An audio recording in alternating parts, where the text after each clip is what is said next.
Hello everyone, this is Sudhir and welcome to our YouTube channel. Today we discuss next topic. आज हम जो next topic है उसको discuss है वो करेंगे।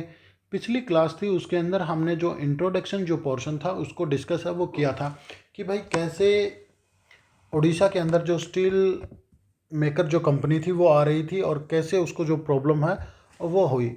इन चीज़ों के बारे में हमने आपसे डिस्कस है वो किया था। आज हम बात करेंगे राजनीतिक टकराव के बारे में, ठीक है ना, कि किस प्रकार से जो चीज़ें हैं वो आ रही हैं। क्लियर है। अब हम बात करते हैं decision of this kind involves weightings the interest of one social groups against the another, present generation against the future generation. अब इस लाइन को समझने की कोशिश करना। देखो, ये इस तरीके के जो फैसले हैं, फैसलों में एक सामाजिक ग्रुप की, एक जो सोशल जो ग्रुप है, एक जो सामाजिक जो समूह है, इसके इसके जो हित होते हैं, ठीक है ना, इसके जो हित होते हैं उसको दूसरे सामाजिक जो समूह होते हैं, जो सोशल जो ग्रुप्स होते हैं, उनकी तुलना में तोला जाता है, उनके साथ कंपेयर किया जाता है कि एक सोशल ग्रुप को दूसरे सोशल ग्रुप के साथ कंपेयर है वो किया जाता है जब इस प्रकार के जो फैसले हैं वो लिए जाते हैं। और साथ ही साथ में क्या होता है कि जो मौजूदा जो पीढ़ी होती है, जो प्रेजेंट जो जनरेशन है, उसके जो उसके जो हित होते हैं उसको आने वाली जो पीढ़ी के हितों को कितना लाभ मिलेगा, कितनी हानि मिलेगी, उसके साथ मेजर किया जाता है, ठीक है ना। ये इस प्रकार के जो फैसले हैं उनमें आने वाली जो फ्यूचर जनरेशन है उसके लिए उसको कितना लाभ होगा, कितनी हानि होगी, प्रॉफिट और लॉस को देखा जाता है। और इसमें मेजर किया जाता है कि जो दूसरे एक जो सोशल ग्रुप है, एक जो सोशल ग्रुप के दूसरे सोशल ग्रुप के साथ कंपेयर किया जाता है। भाई, ये इस लाइन का एक स्टिक आंसर है बेटा। अब हम बात करते हैं इन ए डेमोक्रेसी। जो एक डेमोक्रेसी होती है, जो एक लोकतंत्र होता है, उसमें मेजर इस प्रकार के जो डिसीजन होते हैं उन पे फैसला लेने का जो अधिकार होता है, ठीक ना, उस पे फैसला लेने का जो अधिकार होता है, ठीक है ना, डिसीजन शुड बी टेकन, लेने का जो अधिकार होता है, या और एटलीस्ट अप्रूव्ड, कि आखिरकार उसको अप्रूव करने का जो फैसला है वो किसका होना चाहिए, पीपल्स का होना चाहिए, जनता का होना चाहिए। मतलब ऐसे फैसले जो है लोकतंत्र में जनता के द्वारा है वो लेने चाहिए, या मैं एटलीस्ट जो आखिरी जो स्वीकृति है, या आखिरी जो मैं ये कहूँ कि जो आखिरी जो यस जो होनी चाहिए वो लोगों या जो जनता है उसके द्वारा होना चाहिए। और ये काफ़ी it is very important to take advice, और ये भी काफ़ी इंपॉर्टेंट है कि हमें एडवाइस लेनी चाहिए, सलाह लेनी चाहिए फ्रॉम एक्सपर्ट ऑफ माइनिंग, जो एक्सपर्ट है माइनिंग में उनसे, जो इन्वायरमेंटलिस्ट हैं, जो पर्यावरणवादी हैं उनसे, और जो इकोनॉमिस्ट हैं उनसे हमें सलाह लेनी चाहिए कि भाई इसके एडवांटेज और डिसएडवांटेज क्या होंगे।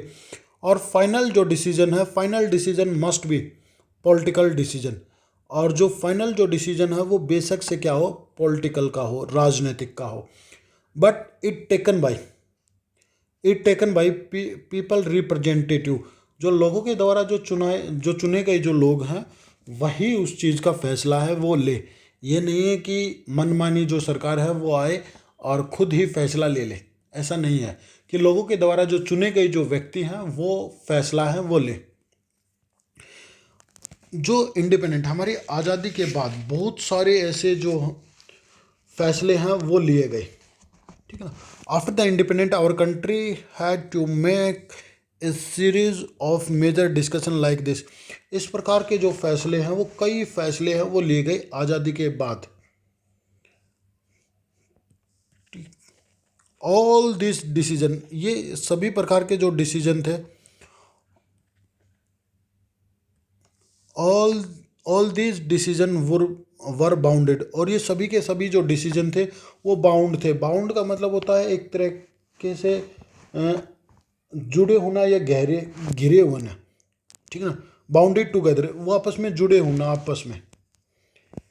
Two by A shared vision, और उनका क्या होना चाहिए, एक विजन होना चाहिए, कि उनका विजन क्या है कि भाई 2050 में क्या विजन रहेगा, आने वाले 10 सालों में क्या विजन रहेगा, या फिर और ए मॉडल ऑफ इकोनॉमिक्स डेवलपमेंट, या फिर उनका क्या होना चाहिए, आर्थिक विकास का एक मॉडल हो। ठीक है ना? सारे के सारे जो फैसले हैं वो आपस में जुड़े होने चाहिए, और वो जो फैसले हैं वो बाध्य हों। ठीक है ना, बाउंड का मतलब होता है बाध्य होना, कि उनका हर एक का अपना एक विजन होना चाहिए और एक अपना एक मॉडल होना चाहिए। और मॉडल कैसा होना चाहिए, इकोनॉमिक्स मॉडल होना चाहिए।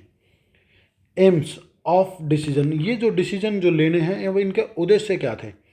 अब इनके कुछ उद्देश्य भी थे, जैसे इकोनॉमिक्स ग्रोथ करना, आर्थिक विकास करना, और इसके साथ साथ सोशल एंड इकोनॉमिक जस्टिस, कि सभी लोगों को समान जो न्याय है वो मिले। चाहे वो आर्थिक न्याय की बात कर लीजिए, चाहे वो सामाजिक न्याय की बात कर लीजिए, सभी व्यक्तियों को जो मैं ये कहूँ कि समान रूप से क्या है वो न्याय है वो मिलना चाहिए। कि ये नहीं है कि ये महिला है ये पुरुष है तो इनकी जो सैलरी होंगी जो वेजेस होंगे उनमें डिफरेंस हो, ऐसा नहीं होना चाहिए। सभी को इक्वली होना चाहिए बेटा। आगे देखें, और इस प्रकार के जो फैसले हैं, it was also agreed this this matter can not be left, इस प्रकार के जो फैसले हैं वो छोड़े नहीं जाने चाहिए। किसके ऊपर नहीं छोड़े जाने चाहिए, कि जो बिजनेसमैन हैं, जो इंडस्ट्रियलिस्ट हैं उनके ऊपर, या जो फार्मर्स होते हैं उनके ऊपर।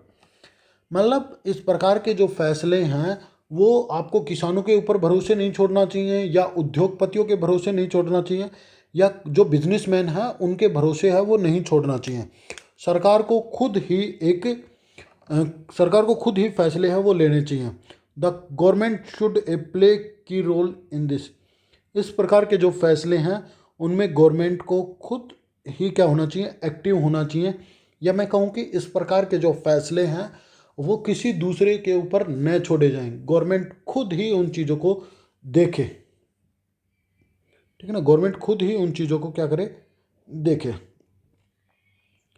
It necessary it was it necessary to have centralized institution to plan of the entire country, कि पूरे देश के लिए, क्या पूरे देश के लिए यहाँ पे जो सेंट्रल इंस्टीट्यूशन है वो ज़रूरी है, जो पूरे देश के लिए योजनाएं बना सके, प्लान कर सके, पॉलिसी ला सके।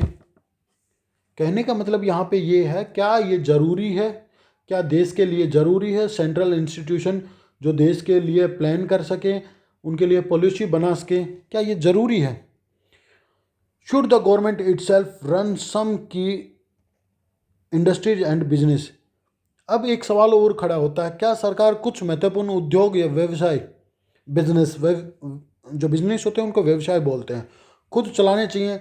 अब यहाँ से दो क्वेश्चन क्रिएट हुए, क्या सरकार को सेंट्रलाइज्ड इंस्टीट्यूट लेके आने चाहिए। दूसरी चीज़, क्या सरकार को इंडस्ट्री और ये जो बिजनेस है, कुछ एक जो बिजनेस है वो सरकार को खुद चलाने चाहिए। और इन इन सवालों पे आज भी क्या है, टकराव की जो स्थिति है वो बनी हुई है भाई। आज भी इन सवालों के ऊपर क्या है, टकराव की जो स्थिति है वो बनी हुई है। ठीक है ना, आज भी हम कह सकते हैं कि इस प्रकार के जो सवाल हैं, इस प्रकार के जो क्वेश्चंस हैं, उन पे जो टकराव की जो स्थिति है वो बनी हुई है। ठीक है, अब ये आपके मन में है कि आप उसके हाँ में जाएं या ना में जाएं।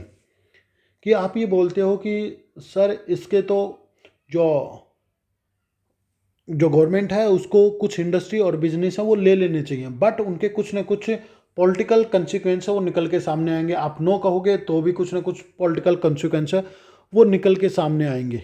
तो इसमें कहा गया है कि जो मेजर जो इश्यूज होते हैं, ठीक है, mostly of these issues involve the political judgement, और इनमें जो राजनीति मतलब जो राजनीतिक रूप से जो कोई फैसला लेना ही था, मतलब आपको कोई ना कोई जो पॉलिटिकल जो जजमेंट है वो देनी ही थी भाई।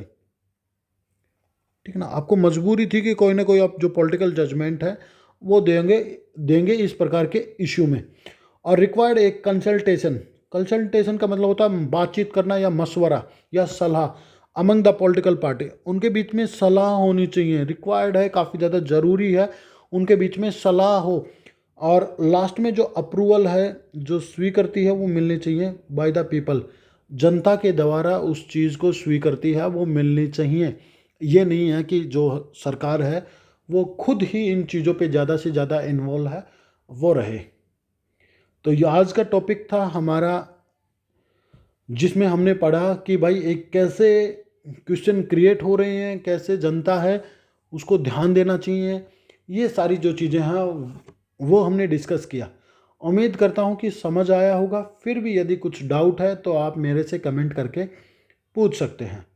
चलिए मिलते हैं नेक्स्ट टॉपिक के साथ। जब तक के लिए आप इन नोट्स को उतार लीजिए, समझ लीजिए, और फिर भी कोई डाउट है तो आप मुझे कमेंट करके पूछ सकते हैं और हमारे चैनल को सब्सक्राइब कर सकते हैं आने वाली वीडियो के लिए। जब तक के लिए thank you and thank you everyone बेटा।